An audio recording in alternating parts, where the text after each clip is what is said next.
Morning students. आज हम थके पापा अपने आस के नायक केशव के पुत्र मोहन की पत्नी सुशीला का जीवन चरित्र करेंगे। सुशीला एक पढ़ी लिखी और परिश्रमी लड़की थी। क्योंकि वह पढ़ी लिखी होने के कारण वह अपने कर्तव्य से बड़ी बाती परिचित थी। वह अपने सास ससुर और पति की सेवा को ही अपना कर्तव्य समझती थी। अब आर्थिक अभाव के यानी कि गरीबी के दिनों में भी वे ना घबराने वाली सुशीला एक मध्य वर्ग की अन्य गृहिणियों की तरह सब कुछ कष्ट सहती है। वह पढ़ी लिखी होने के कारण वह उसे किसी भी प्रकार का अभाव नहीं है। वह चाहती तो वह सब कुछ कर सकती थी क्योंकि वह पढ़ी लिखी थी। सुशील सुंदर और सुशील और शिक्षित लड़की। सुशीला अभी बीए ही पढ़ रही थी कि उसकी शादी मोहन से होगी। मोहन की माँ ने उसके बारे में कहा था कि सुशीला हजारों में लाखों, हजारों क्या लाखों में भी एक है। सुशीला के पिता भी ऐसी कहते थे कि सुशीला एक मेहनती लड़की है क्योंकि वह सभी तरह के अभावों को सहने के योग्य थी।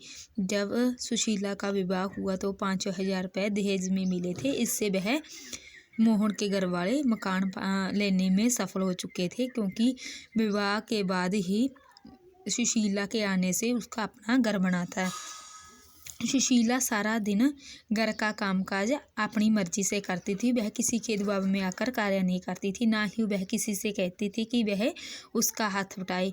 वह पढ़ी लिखी होने के कारण घर में पर्दा नहीं करती थी, लेकिन उसका पर्दा ना करने पर घर के किसी को भी कोई भी आपत्ति नहीं थी।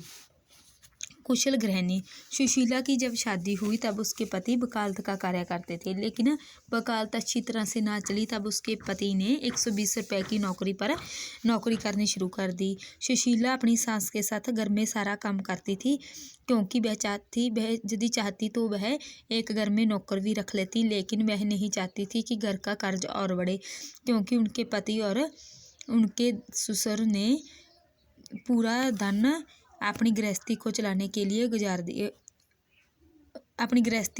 में लगा दिया था। वह नहीं चाहती थी कि उसकी गृहस्थी में किसी प्रकार का विघ्न पड़े क्योंकि उसे सुशीला को किसी प्रकार से कोई भी शिकायत नहीं थी।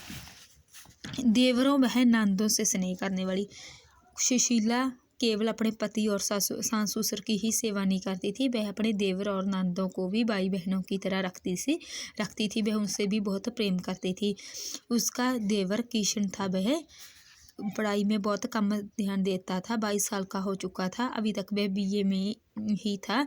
जब उसने मवी जाने के लिए पैसे मांगे तो सुशीला ने अपने पास जितनी भी जमा पूंजी थी, औरतें अपने पास जितनी भी जमा पूंजी रखती हैं उसमें 80 रुपये थे, वह उसको दे दिए। इसी कारण किशन भी सुशीला का पूरा मान सम्मान करता था। जाने से पहले जब वह मुंबई एक्टर बनने के लिए गया था तब वह केवल सुशीला को ही बताकर गया था। इसी प्रकार उसकी जो ननद माया थी वह भी उससे बहुत प्रेम करती थी। वह भी घर का सभी कामकाज में उसका हाथ बटाती थी।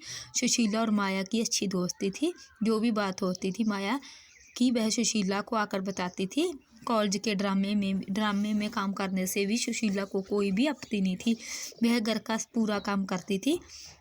वह नहीं चाहती थी कि बेवजह किसी भी प्रकार का क्लेश हो क्योंकि थोड़ी बहुत उसकी सांस से आनाकानी हो जाती थी, लेकिन वह अपने मन ही में दबा लेती थी।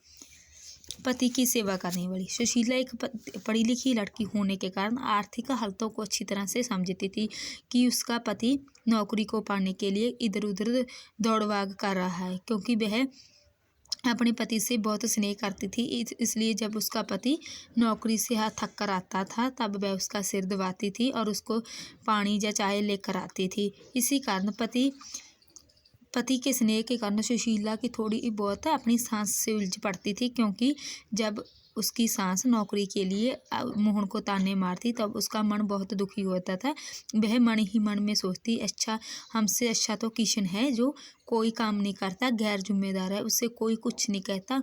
मोहन मेहनती है, परिश्रमी है, इसलिए सभी उसके पीछे पड़े हैं कि उसकी नौकरी चली गई। जब इसी प्रकार जब मोहन को टीवी हो जाती है तब वह अपनी सास ससुर कोई परवाह ना करते हुए अपने सभी जेवरों को बेच देती है और अपने पति का इलाज करवाती है। वह अपनी पति की सेवा में दिन रात एक कर देती है। अपने पति की खातिर उन्होंने अपना आर्थिक त्याग कर दिया था। उसे मौत के मुंह से वापस ले आने वाली जो थी वह सुशीला थी। यह उसके सुहाग का कार्य था, काम था जी कि उसने अपने पति धर्म का, अपनी नारी धर्म का निर्वाह किया था।